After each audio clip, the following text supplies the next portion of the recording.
Olá pessoal, seja bem-vindo e bem-vinda ao meu canal mais uma vez para juntos estarmos estudando a palavra do Senhor. Quero deixar um recado aqui para você que toda segunda-feira nós vamos estar postando os vídeos aqui. Vamos deixar esse dia da semana como um dia específico que nós teremos vídeo aqui no canal.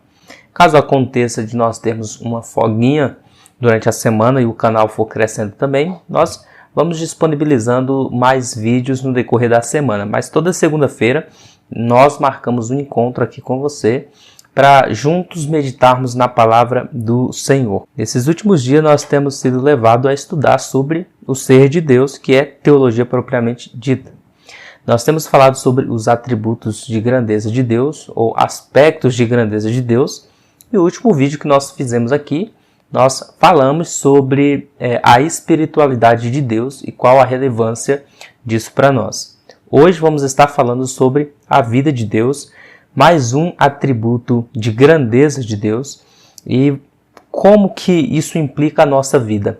Qual a relevância de estudar a vida de Deus, qual é o impacto que isso gera na minha fé, na sua fé, na nossa vida. Eu me chamo Josué e você está no meu canal com a Bíblia. Meus irmãos, se você quiser e puder nos ajudar, eu te convido a se inscrever no canal, caso você ainda não é inscrito, deixar o seu like, o seu comentário, compartilhar para mais pessoas a palavra de Deus. Antes de entrarmos no nosso vídeo, no nosso assunto de hoje, eu quero te convidar a fazer uma breve oração para que nós possamos aprender a palavra de Deus e, mais que conhecimento, que isso impacte a nossa vida de forma positiva nessa sociedade que nós estamos inseridos. Amém? Ore comigo nesse momento.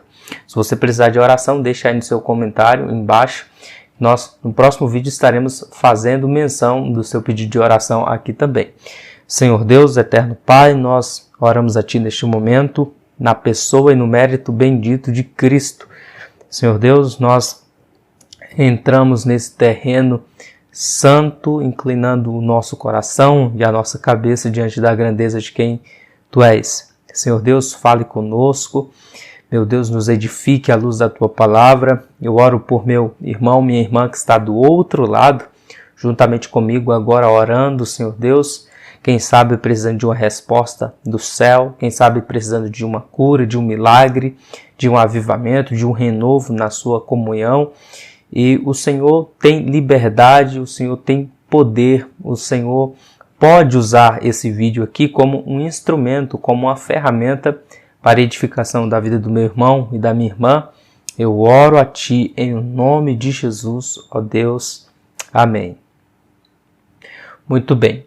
Como nós temos falado, no último vídeo falamos sobre o atributo de espiritualidade de Deus, hoje vamos estar falando sobre a vida. Aprendemos no último vídeo que a importância de olharmos esse aspecto de Deus ser espírito nos livra, por exemplo, de ter um sentimento e um comportamento idólatra, de idolatrar um lugar, de idolatrar um ambiente. E quando nós olhamos e percebemos que a Escritura nos revela que Deus é espírito, e sendo espírito não fica restrito a um lugar geográfico, nós somos vacinados contra a idolatria de um lugar. Entendemos então que Deus ele transcende a geografia humana e ele está aonde está um verdadeiro adorador, foi o que ele falou para a mulher samaritana. Como nós temos falado aqui, então hoje nós vamos falar sobre esse atributo de grandeza de Deus, que é a vida, e isso já começa com uma implicação muito importante. O fato de Deus estar vivo é muito importante para a nossa fé. Nós não adoramos uma filosofia, uma ideia, muito menos um Deus que está morto, mas um Deus que está vivo e que é a própria imanência da vida. Inclusive eu e você estamos vivos justamente porque esse Deus é vivo. Esse aspecto da vida de Deus está revelado no seu próprio nome. É o que ele fala para Moisés, quando Moisés vai ser enviado para libertar o povo da escravidão do Egito. Lá em Êxodo, capítulo de número 3, versículo 14, a palavra de Deus nos diz, Deus falando a Moisés: Eu sou o que sou, assim responderá aos israelitas, o Eu sou me enviou a vós. Esse próprio nome implica a vida de Deus, esse Deus que vive por si só, esse Deus que tem vida inerente a si. Que é importante porque a Bíblia ela não foi escrita para provar a existência de Deus. A Bíblia pressupõe já a existência de Deus. Por isso, lá em Gênesis, capítulo 1, versículo de número 1, já começa expressando essa ideia. No princípio criou Deus os céus e a terra. Então, parte do pressuposto de que Deus existe, de que Deus vive. E a Bíblia, então, não procura provar, ainda que ela tenha base para isso, mas ela não foi escrita para provar a existência de Deus, mas escrita partindo do pressuposto que aqueles que receberam a revelação oral no primeiro momento já tinham fé na existência desse Deus. Isso deixa claro em várias passagens da Bíblia, quando Deus diz, por exemplo, como ele falou para Moisés, eu sou o que sou, subentendido que ele não depende de outra pessoa para que ele seja quem ele é. Aqui está um outro aspecto que nós iremos falar mais adiante, que Deus é perfeito. Um ser perfeito não pode melhorar, ele já é o ápice de toda qualidade, ele é o ápice de toda beleza e de toda grandeza. Aí entra a importância da fé. Veja o que o escritor de Hebreus vai nos falar sobre a importância de crer na existência de Deus. Hebreus, capítulo de número 11, versículo de número 6, nos diz assim, que sem fé é impossível agradar a Deus, pois é necessário que quem se aproxima de Deus creia que Ele existe e recompensa os que o buscam. Desse modo, a existência é vista como um dos aspectos mais básicos da sua natureza. Essa característica de Deus, do Deus das Escrituras, é proeminente na comparação, no paralelo entre Ele e os outros deuses, aqui com D minúsculo, entre as outras divindades. O Deus das Escrituras é o Deus que é vivo, e a Bíblia pressupõe que esse Deus é vivo, enquanto os outros deuses, que dentro da cultura cristã é tido como ídolos, e Paulo vai chamar de demônios, são tidos como deuses mortos. Por exemplo, veja o que o profeta Jeremias diz no capítulo de número 10, versículo de número 10, mas o Senhor é o verdadeiro Deus, Ele é o Deus vivo e o Rei eterno, a terra estremece diante do seu furor, e as nações não podem suportar a sua ira. Assim lhes direi, os deuses que não fizeram os céus e a terra, eles desaparecerão da terra e de debaixo do céu. Enquanto os falsos deuses são tidos como algo passageiro, o Deus das Escrituras é eterno. Paulo também, escrevendo aos Tessalonicenses, na sua primeira carta, capítulo 1, versículo 9, ele traça um contraste similar entre Deus e os ídolos. Ele vai falar sobre o Deus verdadeiro. Paulo diz assim, porque eles mesmos anunciam de que maneira fomos recebidos entre vós, de que forma vos convertestes dos ídolos a Deus para servirdes ao Deus vivo e verdadeiro. Paulo está advertindo a igreja de Tessalônica a ficarem firmes, porque eles haviam deixado a idolatria e voltado para o Deus vivo e verdadeiro. Então nós temos esse contraste semelhante tanto no Antigo Testamento como no Novo Testamento, que apresenta o Deus das Escrituras, o grande Yahvé, como Deus vivo. Agora, é importante destacar que esse Deus vivo, ele possui uma vida que é completamente diferente de uma vida que nós mortais e que a criação, conhecida pelo menos por nós, tem. É uma vida diferente. A vida de Deus é uma vida diferente da nossa. A nossa vida depende da vida de Deus. Mas a vida de Deus não depende de mais nada. Deus não depende de nenhum agente externo para que Ele seja quem Ele é. Já nós dependemos 100% da existência, da vida e da providência de Deus para permanecermos vivos. Veja, por exemplo, o que o Evangelho de João registra no Evangelho de João, capítulo de número 5, versículo de número 26. Pois assim como o Pai tem vida em si mesmo, assim também concedeu ao Filho ter vida em si mesmo. Daí então nós entendermos que Jesus é um com o Pai. Por isso nós cremos na Trindade. Aqui nós temos uma questão importante, que assim como o Pai tem vida em si mesmo, o Filho, que é Cristo, também tem vida em si mesmo. Enquanto eu e você precisamos de pão, água, calor, aquecimento para nos mantermos vivos, Deus não depende de nada externo para Ele depender, de ser quem Ele é. Veja o que Paulo disse, nós já citamos esse texto aqui em vídeos passados, mas é sempre bom sempre repetirmos a palavra de Deus para memorizarmos. Atos, capítulo de número 17, verso de número 25, falando de Deus, Paulo diz que ele não é servido por mãos humanas, como se necessitasse de alguma coisa, pois é ele mesmo quem dá a todos a vida, a respiração e todas as coisas. É interessante que essa vida, Zoe, né, que Paulo usa a expressão aqui, está falando de toda a completude da alma humana. Essa é uma vida real e genuína, vida ativa e vida vigorosa, vida devota. Então Deus ele não é apenas o autor da existência, mas a vida plena, que é o que Jesus diz, eu vim para que tenham vida e a tenham em abundância, é essa vida que transcende apenas o ato de sobreviver, mas o ato de desfrutar. É em Deus que nós temos a completude da nossa vida e viver de forma plena. Então esse Deus que dá a vida também é o Deus que dá a respiração.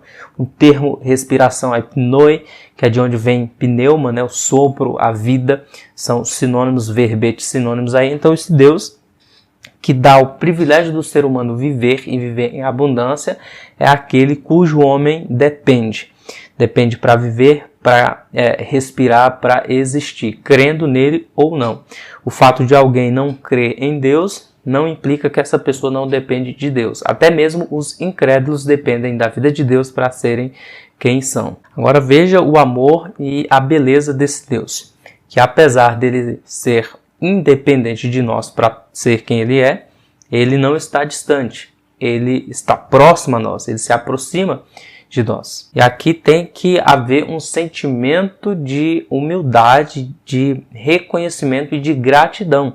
Porque o fato de Deus se aproximar de nós, isso implica que ele não depende de nós para nada. É simplesmente um ato maravilhoso de graça Deus se aproximar de mim e de você. Ou seja, desde a antiguidade, desde Gênesis até Apocalipse, desde Adão até Cristo, até nós, até hoje, Deus ele continua agindo pelo mesmo veículo. O veículo se chama ágape, esse amor altruísta que faz Deus agir por quem ele é em si.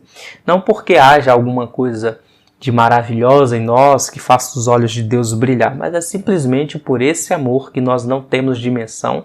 Por isso que João, em capítulo 3:16 do seu evangelho, diz que Deus amou o mundo de tal maneira, um amor ágape, que deu seu Filho unigênito para que todo aquele que nele crê não pereça, mas tenha a vida eterna. Então Deus age, Deus se aproxima, esse Deus que tem vida e nos proporciona o privilégio de viver em plenitude, se aproxima de nós por esse amor ágape e ele deseja que nós também sejamos movidos por esse amor ágape, esse amor altruísta, que faz com que nós entendamos o quão pequeno nós somos diante dele e mesmo assim ele em sua grandeza infinita se aproxima de nós para nos perdoar, nos redimir, nos regenerar e nos dar uma esperança relacionada ao futuro.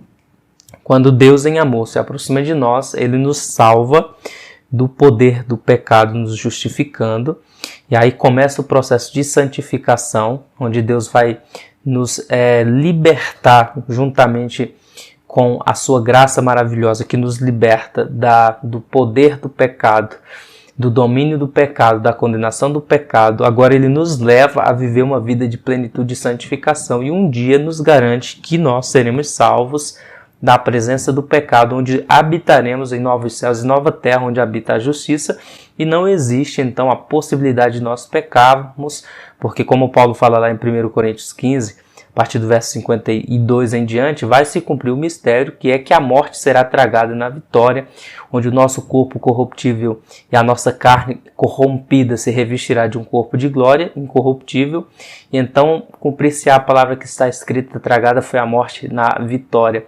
Onde está a morte a tua vitória, onde está o inferno teu aguilhão. Aí diz: e a força do pecado é a lei, mas graças a Deus que nos dará a vitória por nosso Senhor e Salvador Jesus Cristo.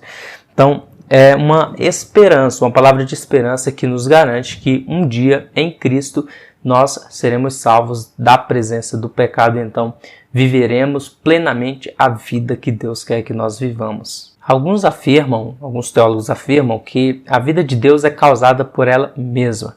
E aí eu quero usar um comentário do Millard Erickson sobre essa questão. Ele diz que é preferível referir-se a ele como aquele que não foi causado. Sua própria natureza é existir. Não lhe é necessário desejar a própria existência, pois para Deus não existir seria uma contradição lógica.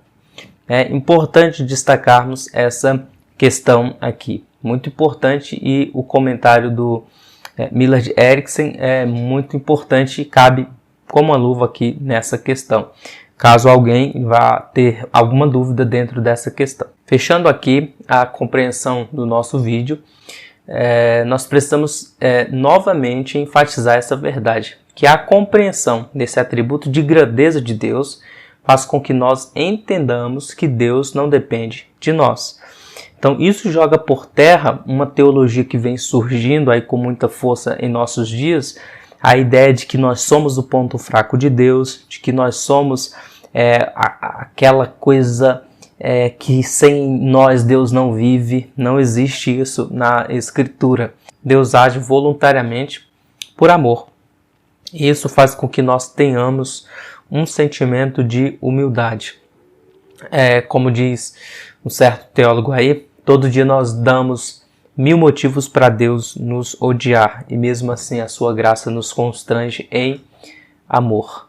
Dentro do plano da redenção, Deus optou por usar homens e mulheres para cumprir o seu propósito. Daí, mais um aspecto da beleza das Escrituras.